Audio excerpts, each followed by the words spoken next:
Everyone, it's Davin from FTR. Just bringing to you a virtual sports nutrition for our week 3 of our 2022 wellness challenge.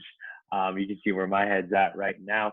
I just want to bring this to us for those who couldn't attend in person. Again, every Wednesday at 6:30, we do our wellness challenge nutrition portion of education.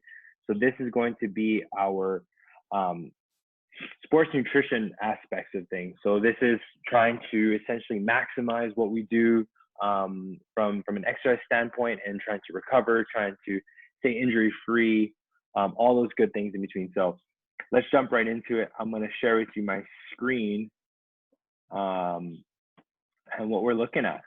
So for this particular page, we're looking at what do we do before a workout, right? What are our goals when it comes to fueling ourselves before we show up to the gym, before we show up for our physical movement for the day?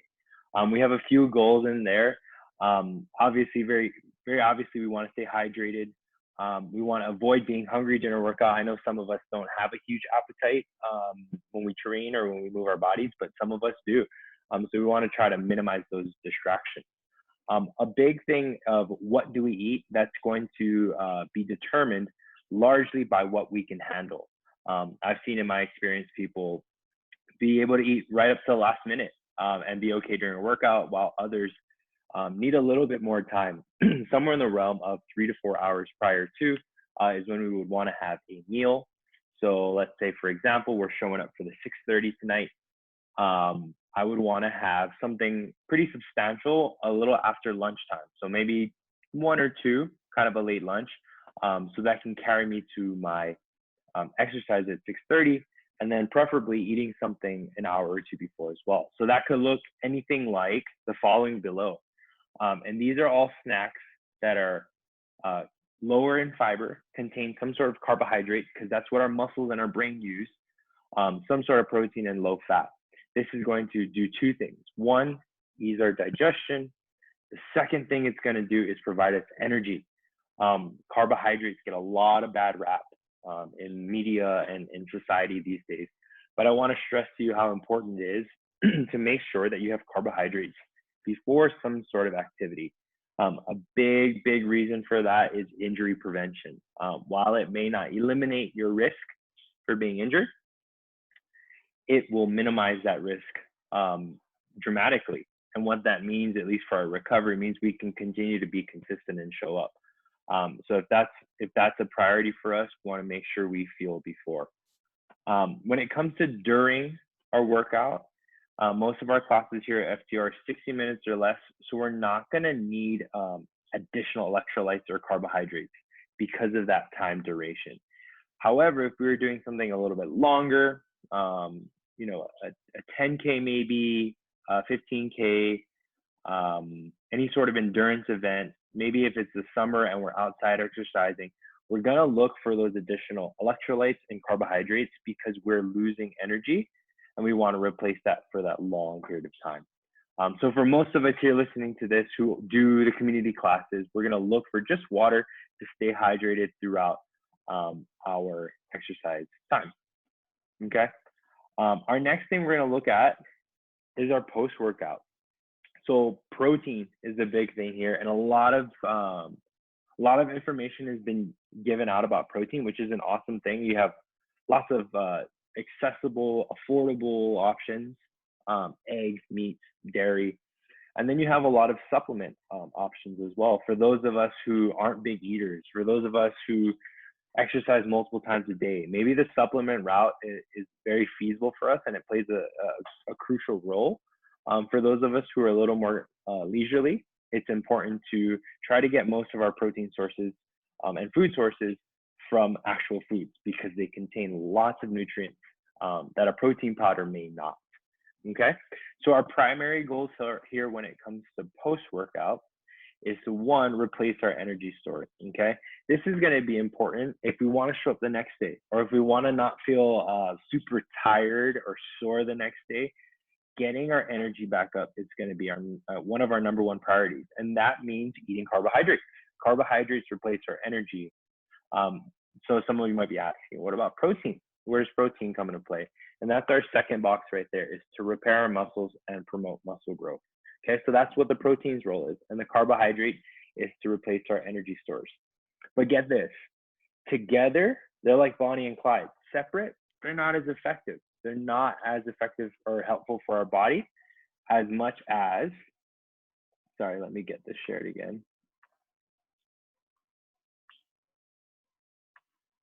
They're not as effective as when they're together. So together, they work to go into our muscle cells where we want them, and they work synergistically is the word. So they're buddies, and they help one another. So it would be most beneficial if we consume them together.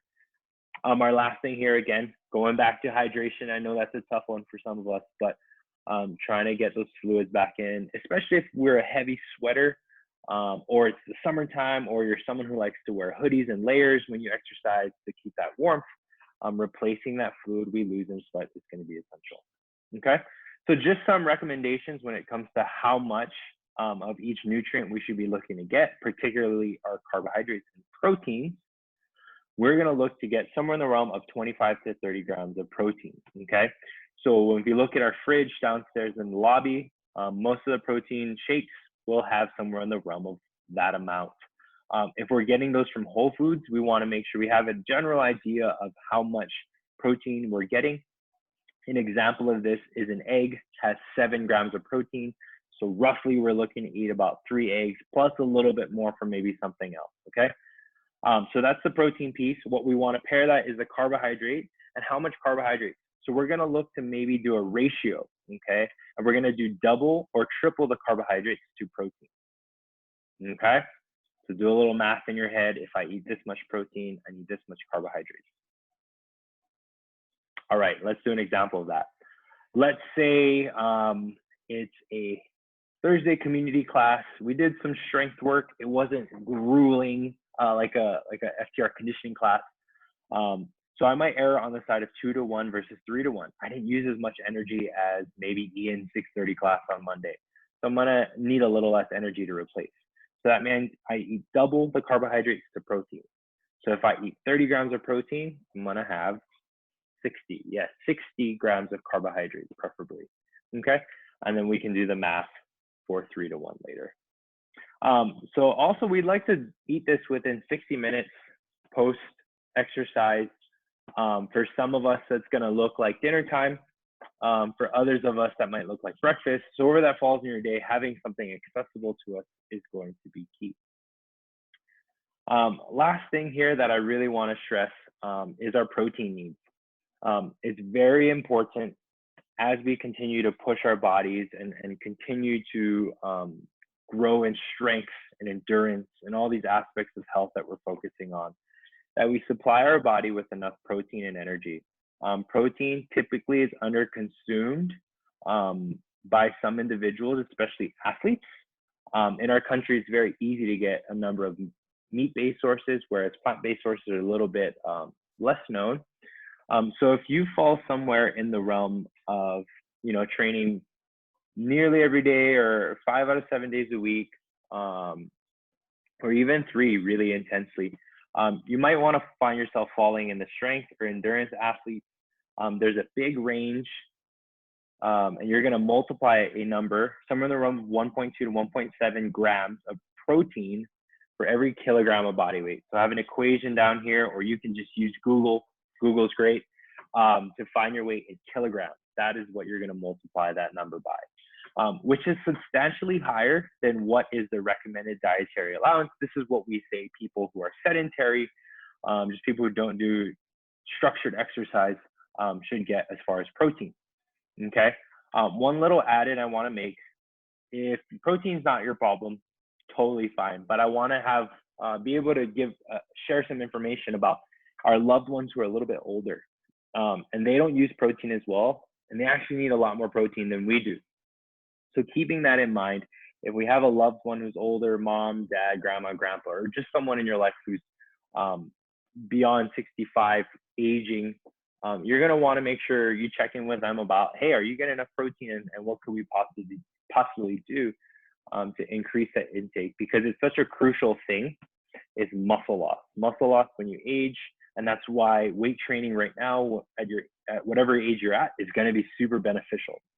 So just keeping that in mind and having conversations. If we're not the person who needs the nutrition and I'm just saying things that frankly you're super aware of, awesome, that's great. I'd love if you could spread this type of information around, continue the conversation about how do we not only train our body to better health, but also how do we fuel it and make sure that it doesn't break down on us.